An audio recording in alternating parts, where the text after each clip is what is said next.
সমন্বয়ক হাসনাত আব্দুল্লাহ ও সার্জিস আলমকে হত্যা চেষ্টার প্রতিবাদে বিক্ষোভ করেছে বৈষম্যবিরোধী ছাত্র আন্দোলন ও জাতীয় নাগরিক কমিটি।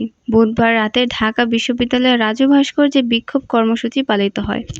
এর আগে সন্ধ্যায় চট্টগ্রামে আইনজীবী সাইফুল ইসলাম আলিফের জানাজা থেকে ফেরার পথে হাসনাত ও সার্জিসের গাড়িবহিত একটি প্রাইভেট কারকে ধাক্কা দেয় ট্রাক। এতে প্রাইভেট কারটি ক্ষতিগ্রস্ত হয়। এ ঘটনা হত্যাচেষ্টা উল্লেখ করে তৎক্ষণাৎ বিক্ষোভ ডাকে বৈষম্যবিরোধী ছাত্র আন্দোলন ও জাতীয় নাগরিক কমিটি।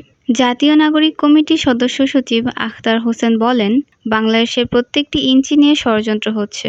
হিন্দু মুসলমানদের সাম্প্রতিক ভাঙার চেষ্টা করে নীলনকশা আঁকা হচ্ছে। তিনি বলেন, মানুষ দেখিয়ে দিয়েছে তারা বিদেশিদের পাতা ফাঁদে পা দেবে না।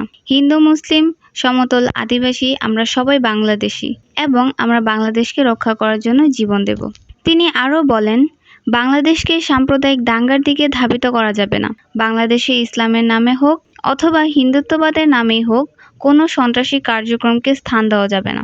এ সময় তিনি 4 দফা দাবি উত্থাপন করে বলেন, প্রথমত, বাংলাদেশের হিন্দু ও হিন্দুত্ববাদী প্রভাব থেকে মুক্তি করতে হবে।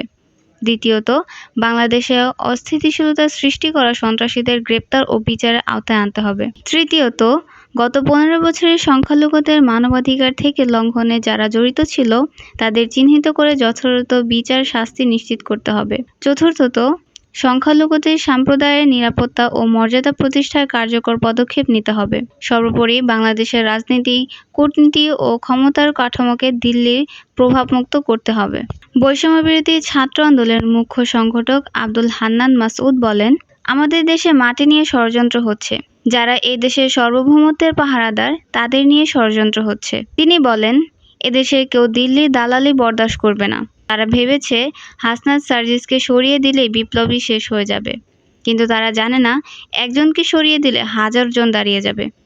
আরও উপস্থিত ছিলেন জাতীয় নাগরিক কমিটির আহ্বায়ক নাসির উদ্দিন পাটোয়ারি, সদস্য আরিফুল ইসলাম আদিব উদ্দিন সিফাত, বৈষম্যবিরোধী ছাত্র আন্দোলনের সমন্বয়ক আবু বকর মজুমদার, আব্দুল কাদের প্রমুখ।